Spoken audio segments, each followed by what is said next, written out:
बढ़ते हैं आगे और इसी से जुड़ी एक और कड़ी की बात कर लेते हैं। मनी लॉन्ड्रिंग के मामले में प्रेम प्रकाश का नाम आया है। बिहार के सासाराम का रहने वाला है प्रेम प्रकाश। सासाराम में प्रेम प्रकाश को छोटू कहकर बुलाते हैं। पैसों के लेन देन का काम सासाराम का ही पुनीत भार्गव नामक शख्स देखता है। 2 से 3 साल पहले जो पुनीत भार्गव की स्थिति ठीक नहीं थी, आज पुनीत से जनता दवाखाना नामक मेडिकल चला रहा है। सासाराम के सदर अस्पताल रोड में 2 करोड़ से ज्यादा की इन्वेस्टमेंट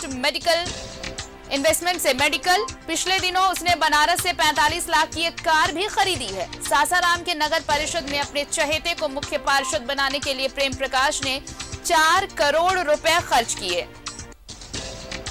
कंचन देवी के नगर परिषद बनते ही बिना योजना पास कराए करोड़ों की निकासी होने लगी। मामले में मुख्य पार्षद कंचन देवी को गिरफ्तार कर जेल भेज दिया गया। तत्कालीन कार्यपालक पदाधिकारी मुख्य पार्षद और अभियंता को जेल की हवा खानी पड़ी, लेकिन प्रेम प्रकाश और उसके शागिर्द पुनीत भार्गव का कुछ नहीं हुआ। इस संबंध में गोड्डा सांसद डॉक्टर निशिकांत दुबे ने ट्वीट भी किया है।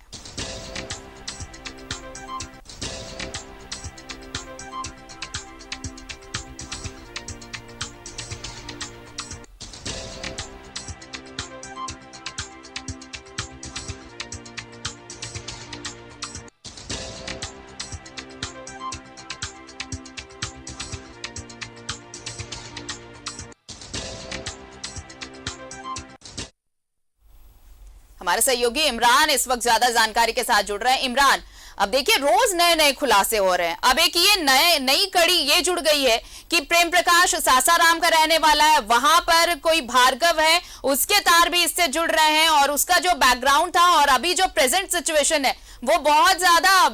कॉन्ट्राडिक्टरी है। अचानक से उसके पास करोड़ों रुपए आ जाने, उसके बाद बहुत सारा लेन देन होना, ये सब बताता है कि कैसे अवैध वसूली की गई और ये खेल अभी भी जारी है।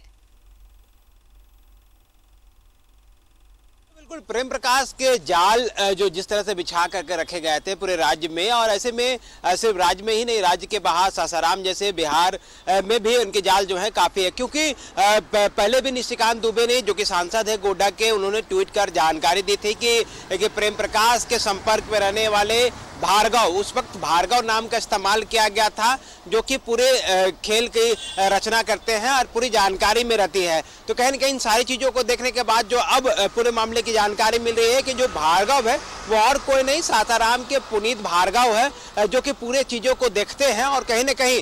प्रेम प्रकाश के जो करोड़ों रुपए का जो इन्वेस्ट है और उसकी देख रेख जो है अवैध रूप से जो काली कमाई की गई जो पैसे हैं उनको निवेश करना और कैसे ब्लैक मनी को वाइड करने की कला है, वो पुनीत भार्गव जो है प्रेम प्रकाश के द्वारा दिए गए पैसों का इस्तेमाल करते हैं। पुनीत भार्गव इस पूरे खेल में वो सिंगल शामिल नहीं होते हैं, अपने साले, अपने परिवार के दूसरे लोगों को इस पूरे रैकेट में जो सासाराम के जनप्रतिनिधि हैं उनको जोड़ करके रखा गया था। यहाँ तक कि जिनके पास 2-3 साल पहले तक पैसे नहीं थे, वो एक कप चाय सही से पी नहीं पाता था, वैसे व्यक्ति जिसकी आर्थिक स्थिति सही नहीं थी, लेकिन अचानक प्रेम प्रकाश के संपर्क में आने के बाद और प्रेम प्रकाश के संपर्क में रहते ही इन दोनों के बीच में करोड़ों रुपए के ट्रांजैक्शन हुए और ट्रांजैक्शन जो है ब्लैक मार्केटिंग के रूप में की गई, ब्लैक मनी के रूप में की गई। और आलम यह हुआ कि पुनीत भार्गव के बारे में बताया जा रहा है, जो जानकारी मिल रही है, जो सूत्र बताते हैं कि करोड़ों रुपए के जो मेडिकल स्टोर है ना सिर्फ उसे खोला गया बल्कि इसके संचालन का जिम्मा जो है पुनीत भार्गव ने अपने साले को दे रखी है और इसके जरिए उस पूरे पैसे का जो रैकेट है, जो पूरे पैसे का जो खेल है प्रेम प्रकाश के, उनको पुनीत भार्गव का संचालन कराया जाता है। मतलब प्रेम प्रकाश ये सारी चीजों को अच्छे तरीके से जानता था कि अगर वो करोड़ों रुपए की बेनामी संपत्ति अपने नाम से अर्जित करता है तो आने वाले दिनों में वो पकड़ा जा सकता है और पकड़ा जाएगा। इसी के तहत वो अपनी सारी संपत्तियां जो हैं वो अलग अलग लोगों के नाम से, चाहे वो पुनीत भार्गव है, पुनीत भार्गव के जरिए दूसरे लोगों के नाम से खड़ी की गई हो या फिर जनप्रतिनिधि के नाम से जिस तरह से उनको ठेकेदारी या टेंडर दिलाने के बाद जो पैसे मिले, उन तमाम चीजों को लेकर के एक तरह से कहते एक रैकेट जो है प्रेम प्रकाश का, जो लगातार ईडी खंगाल रही है, लगातार ईडी के रडार में भी प्रेम प्रकाश है और लगातार आर्थिक पूछताछ भी की जा रही है। तो ऐसे में पुनीत भार्गव से भी एक बार पूछताछ होनी चाहिए, क्योंकि इस पूरे खेल में और इस पूरी रैकेट में और इमरान, ये जो देखिए पहले जो जांच चल रही थी, अभी ईडी ने जो झारखंड में प्रेम प्रकाश का के जो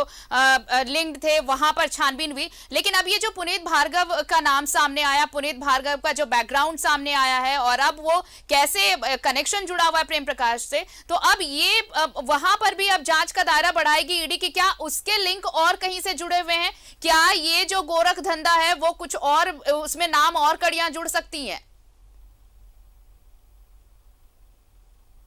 जब मनी लॉन्ड्रिंग के मामले की जांच जब ईडी शुरुआत की थी तो शुरू में 2-3 नामों से ज्यादा ईडी के पास नाम नहीं था, लेकिन जैसे जैसे पूछताछ बढ़ी, चाहे वो डीएमओ से हो, खनन पदाधिकारी से हो, डीटीओ से हो या फिर प्रेम प्रकाश से हो, विशाल चौधरी से हो, तो कई लोगों के नाम जुड़ते चले गए। और मनी लॉन्ड्रिंग के मामले में होता ही है आरती कि उन तमाम जो पैसे जो मनी लॉन्ड्रिंग के जरिए कमाए गए हैं, उन तमाम पैसे को जो है वो दूसरे जगह पर थर्ड और फोर्थ पार्टी के यहाँ जो है वो इन्वेस्ट कराए जाते हैं और बाद में उन पैसों का जो हिसाब किताब है और जो कमीशन है वो वापस रिवर्स होकर के संबंधित व्यक्ति तक पहुंच जाता है जिनके वो पैसे होते हैं। तो कहीं ना कहीं प्रेम प्रकाश भी एक कड़ी थी और इसी कड़ी के माध्यम से उनके जो करोड़ों रुपए जो उनको प्रेम प्रकाश को मिलते थे अपने आकाओं के जरिए, चाहे वो पूजा सिंघल हो, सीए सुमन कुमार हो या फिर बड़े आईएएस अधिकारी क्यों ना हो, इन तमाम लोगों के जो पैसे जो बातें हैं काले धन के रूप में, उन पैसों का इस्तेमाल प्रेम प्रकाश हमेशा से इस तरह के खेल पर, इस तरह जगहों पर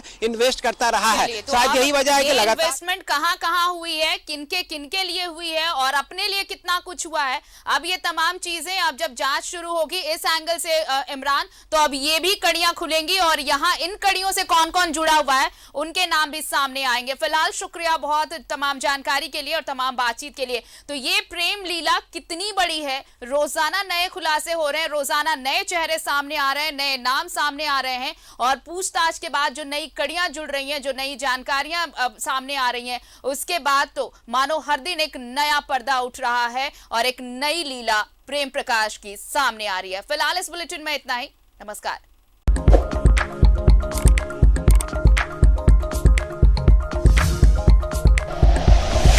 like and share videos, subscribe करें हमारा चैनल और प्रेस करें बेल आइकॉन। न्यूज़ 11 भारत, सच है तो दिखेगा।